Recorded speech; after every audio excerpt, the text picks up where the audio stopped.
So I just wanted to take a second and explain the accessories that are in the custom touch-up paint kit that comes with the bundled product.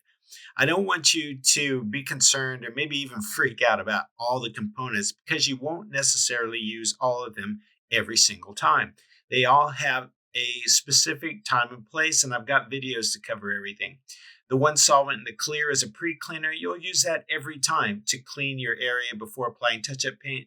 The amber fluid, that's for one specific touch-up paint technique called dab and smear, and the other bottle is your touch-up paint. And then you've got mixing cups and you got some gloves. There's literally nothing you need to buy it extra from this kit. It's everything. There's even some primer and some clear coat, which you'll probably never use, but there are instances. Now, in this next bag, I've got some mixing sticks, and these are micro tip touch up paint brushes.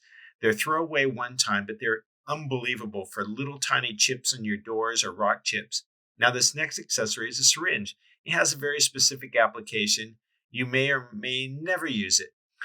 This next one is conventional wet sanding paper with a cork to make a spot block for wet sanding dried touch-up paint, but that's another whole procedure in itself. I have videos to cover that.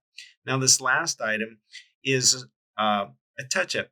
Well, it's for touch-up paint repairs. It's a putty that you put in really deep scrapes, and then you would just touch up with one of the micro tip brushes. Now, this last thing is the chamois that go on a card using the amber solvent for the dab and smear method. It just gently removes excess paint until there's only paint left in the scrape or the scratch. That's it.